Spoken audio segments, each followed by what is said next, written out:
Hello and welcome to Sophieco. I'm Sophie and I've got a parcel. Ooh!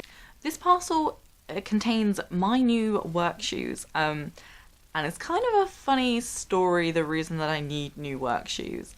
So basically I started my current day job about 4.5 years ago, and at the time I had absolutely no money whatsoever. I managed to get a pair of shoes secondhand, and I think they only cost me like £5, and then maybe like another £2 for shipping. Like, they were not expensive at all. So these shoes have been going strong since then. So that's 4.5 years of wear, absolutely fine. And then we started to get to the point where it was really obvious that they were old. Like, they were getting really scuffed and marked. I have quite an intense job. I'm on my feet all the time. I'm often walking really long distances all day. So my shoes, to be fair, do go through a lot. And so what happened, first of all, I noticed that the sole of one of the shoes was starting to come off, and I thought, great zero waste tip there. I'm gonna super glue it back on and not have to get a new pair of shoes. Yeah, go Sophie, eco-friendly, woo. And then what happened about like a month later, because what I didn't realise is that you can actually get proper glue for your shoes, and that super glue is not designed for that. And so I was at work one day wearing these shoes that had been super glued back together, and I can suddenly feel the sole slowly peeling off, and like it literally every time I walk it's like slap slap slap slap against the floor. It's like something out of a like cartoon or something. And eventually it gets to the point where literally only about a quarter of the sole is still attached to the shoe. So I go up to my managers at work and I ask if they've got any glue that I can use to stick it back on with until I get home. They didn't. The only thing they had was sellotape. So I literally had to sellotape the whole of my shoe up for the rest of the day at work and walk around with this wad of sellotape on the bottom of my shoe. I'll put a picture in as well just so you can see how absolutely ridiculous I looked. So I did try super gluing it again when I got back home. But again, it only lasted another day before just the entire sole came off. So this is what my shoe looks like now. Literally completely detached. Yay. Not much use for walking in. I did think about going to a cobbler's, but I have a couple of problems with that idea. Firstly is that actually the leather of these shoes is really scuffed and marked already. And so I don't know how much longer I would be able to get away with wearing these at work before work turn around and say, those are not professional, Sophie, you can't wear those. The second reason is that I don't eat meat. And as part of that, I also choose not to wear any animal skin normally. I realised that these shoes, the broken shoes, the broken shoes are leather. But at the time, they were the only shoes that were actually any decent quality that I had access to for the amount of money that I had. So I just took what I could get. Like, if you've been in a difficult financial situation, you'll know that you just get what you can. Also, I'd like to point out that these were secondhand. These were already secondhand when I bought them. So I wasn't contributing any extra animal deaths by buying them. And I was also saving them from going to landfill by buying them because nobody else was buying them. So, looking for this new pair of shoes, I knew that I wanted a pair that was not leather, but a pair that was also made of natural materials. And I knew that that was going to be quite a big ask, because most vegetarian and vegan leather shoes are made from synthetic materials. I also wanted a pair that was going to be long-lasting and keep me going for quite a while yet, for hopefully another 4.5 years. I would just like to point out as well that I really, really do walk and I'm on my feet a lot in these shoes. So whereas another pair of my shoes might last for 4 years and be absolutely fine, like my work shoes do get a proper battering. So I came across a company called Will's Vegan Shoes, which are actually quite a big quite a big vegan shoe brand. And the key thing that I noticed when I went onto their website was the logo for carbon neutral. This apparently is me trying to do the carbon neutral logo. So they have the carbon neutral logo, and what that means is that they keep track of all the carbon emissions that are produced from producing their shoes and sending their shoes to customers, and they then plant trees and invest in renewable energy sources to offset that. You've probably heard of the term carbon offsetting. That's essentially what that is. So I started looking into what materials they use, and it seems that they use different materials for their shoes, but the pair of shoes that I was particularly interested in were called the Smart Derbies, and the leather, or pleather, or vegan leather, depending on what term you use, is made from plants. It's made from bio oil from crops that were grown in Europe, so in terms of air miles, there's not so many there, because I am in the UK, which is part of Europe, and that for me was just the best thing, because all the other brands I was looking at, their vegan leather was definitely made from synthetic materials. I know technically, you know, it's a man-made material because we've taken the vegetables and we've got the oil and done it ourselves, but you know, it's gonna biodegrade, and that's the main thing for me. So I wanted to get a pair of these Smart Derbies, but they only had a size 6.5 left. I am shoe size 6, that's a UK 6, but I thought it might be alright because I have insoles that I like to wear in my shoes, particularly because I'm on my feet all day. I like to have that little bit of extra support there. So I have ordered the 6.5s.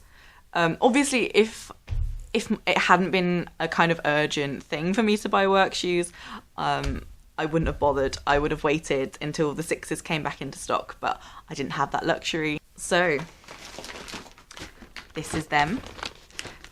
And of course, make a positive choice. Of course, because they are a carbon neutral company, they have got completely renewable packaging for their items. I'm really excited. Let's go ahead and open this.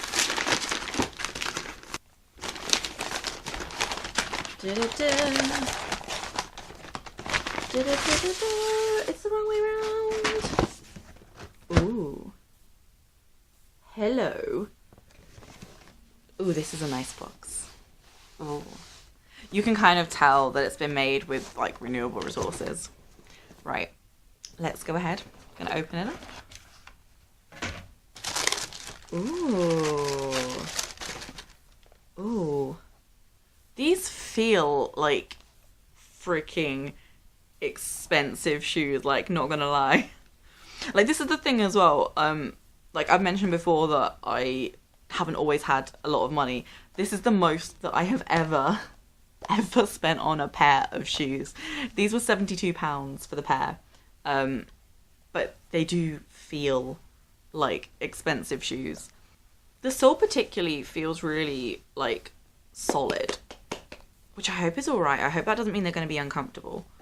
They also are just really, really smart and classy.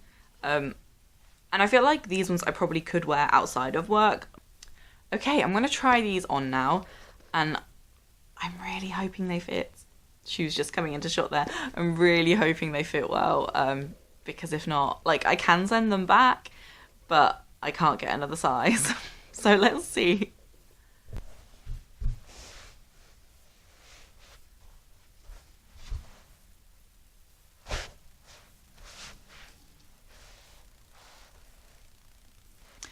So I think the main problem I'm having at the moment is that I have quite a high instep in my feet. And these shoes are kind of, they're on it. They're on the instep. And while I'm wearing them in the house, that feels okay. But I'm slightly worried that after a whole day of work, that might be a little bit painful. Or maybe it's just a case of breaking them in. You know, a lot of really good quality leather shoes, you have to break them in because if not, they're really painful. So I think that's what I'm going to have to do. I think I'm just going to try wearing these to work. I'm at work tomorrow. So we'll see how it goes wearing them at work tomorrow. And I will give a little update when I actually know how they feel for work. So it's actually 2 days later now. Yesterday was a very, very busy day at work, so I didn't have time to film. So yeah, I tried out the new shoes yesterday, and to my surprise yesterday, so I work in tourism, and sometimes I have to do tours. Yesterday I wasn't scheduled to do a tour. I turned up and they were like, "Hey Sophie, could you do a tour please?" And my brain instantly went, "Oh yeah, cool," because I really like doing tours. But then I suddenly twigged that I've got these brand new shoes that hadn't been broken in yet. So I had to do a tour of the building, a very long tour, as well as do the rest of my work for the day. So this is the state of my feet currently. If you don't like feet, I know some people have a thing about seeing feet, possibly look away now. So this is the back of one of my feet. That looks very pleasant. Look, that is the back of the other foot. So as you can see, it's a little bit painful. I didn't even notice it that much yesterday. Like, I was starting to tell by the end of the day that my feet were not happy. And then it was only last night when I got home from work, I got into my pajamas, I put my slippers on, and I could feel like my slippers were kind of grating against it, and my slippers are super comfy, so I was like, if my slippers are not happy with this, then this is probably not a good thing. I'm still going to keep going with it though, because I know, like I said before, a lot of good quality actual leather shoes take a long time to break in. My partner, he always buys Doc Martens, and I remember when he broke in his last pair of Doc Martens, it took like a couple of weeks to do so, and his feet were just covered in blisters. So I'm hoping that that's what's going to happen for me. I'm not at work now again until another 3 days time, but I am going to Norfolk to visit my family this weekend. I'm going to bring the shoes back with me, and I'm going to try and wear them in a little bit while I'm at home. I'm definitely not going to travel in them, because I think that would be a little bit of a step too far. So yeah, I'm going to bring them back, wear them in a little bit, and we'll see what happens from there. I'll give another update at some point, not really sure when. Hello, it is literally 4 days after my last update. I'm really sorry, I'm a terrible person. I've been really busy over the last few days, and also not wearing the shoes an awful lot. The reason for that is that I actually forgot to bring the shoes back with me because I'm an absolute moron. Even my mum, when I got back, I told her the situation, and she was like, "Why didn't you bring the shoes with you to like break them in?" And I'm there thinking, yeah, I know. So my mum actually very kindly lent me a pair of her shoes that didn't fit her properly. So I've got a pair of shoes to kind of see me through. The shoes, however, they are a pair of like pump type shoes, but with a small heel. So although they're all right for the moment, as the weather gets colder, they're really not going to be okay. So I have got to break those shoes in. What I've been doing at work is, when I've been doing tours, I've been wearing the pumps, which I know will be okay on my feet, and then the new shoes I'm wearing it when I've not got to walk around for like a mile to 2 miles. So my feet are healing, and I have noticed that the shoes are definitely starting to get there with being broken in. Certainly the fact that I have a high instep doesn't feel like an issue anymore. It's just the back of my feet that's still an issue, but I feel like that's the case with a lot of shoes. I feel like that's not an uncommon thing. So yeah, we'll just see how things go. Yes, I am literally in my pajamas right now. It is about what time is it now? I feel like I don't even know what time it is half the time. I think it's about 10 in the evening. I will have an update probably in a few days' time, hopefully when the shoes are finally broken in.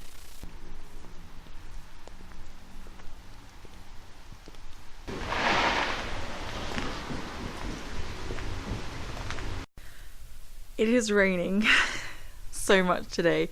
What I caught on camera was not even the worst of it. In certain parts there are really huge puddles, but on the bright side, that means I've been able to test out the shoes and how waterproof they are, and the answer is very. I was literally able to walk through puddles, and as long as I didn't like stamp in them and then it splashed up into my shoes, as if I was just walking normally through them, then they kept my feet perfectly dry. I've just come back from work. I'm really tired. I think I'm gonna have an early night tonight, but I am very, very pleased with these shoes. Hello. It's now a few weeks after I filmed the original video. I did mean to film this a few days ago, or more like a week or so ago, but I have been really, really busy, so I'm filming it now. Basically, I just wanted to show what my shoes look like now. They have been broken in. You can see that there's a lot of wear in this area of the shoe, which I think is probably partially because of the fact that I have a high instep. So it had to expand like that in order for my foot to be accommodated nicely. But that wear happened pretty quickly, and I've not noticed any wear happen since then. There's certainly no wear to any of the other parts of the shoe other than maybe the sole, but not really wear, more like scuffs and marks and stuff, which you would expect when you're walking in these shoes all day. You would kind of expect it to get a bit scuffed. The shoes are really comfy now that they've broken in. They were not comfy while they were breaking in, but now they are so comfortable to walk in. I still might put my insoles in them. I haven't done that yet, but I think the insoles might just give me that little bit of extra support that I need when I am on my feet all day. But other than that, especially if you're someone who works in an office and you don't have to be on your feet all day, you definitely would not need an insole for these once you've broken them in. I would highly recommend not doing what I did and actually getting these just before you think you're going to need them, not at the point where you're absolutely desperate for a new pair of shoes because your last pair of shoes has completely fallen apart. So ultimately, I think my review of these shoes would be positive. The one thing that I would say is just to make sure that you do allow yourself time to break them in, and also for those of you like me who have a high instep, it is just good to be aware of the fact that it is going to press down on your instep to begin with, but it will sort itself out. The only other thing to note really is that, as I mentioned, this is a 6.5 and I'm normally a 6. Not only that, I'm normally a small 6. I can normally fit into a 5.5 just about, if it's like kind of a roomy 5.5. So the fact that this fits me quite well, and this fits me like other pairs of my shoes that are a size 6, I would say maybe it's worth sizing up if you're able to. And yeah, maybe if you're like me and you've got a high instep, then it's definitely worth sizing up. But other than that, I would say it's very positive. I'm not planning on buying another pair of shoes from them just yet, simply because I'm not planning on buying another pair of shoes yet. But inevitably at some point, probably next year, I will need to buy a new pair of winter boots. So maybe next year I'll be buying my winter boots from Will's Vegan Shoes. Who knows? I hope you found this video helpful. I hope it's helped you to make a decision on if you want to buy from Will's Vegan Shoes or not. And if you did like it, give it a little thumbs up. Don't forget to subscribe if you want to see more of my beautiful face. And leave a comment below if you are intending to buy a pair of Will's Vegan Shoes and which pair you're thinking of getting. Just a reminder that the pair that I bought are called Smart Derbies, but they have got lots of other shoes on their website. That's all for now. See you next time.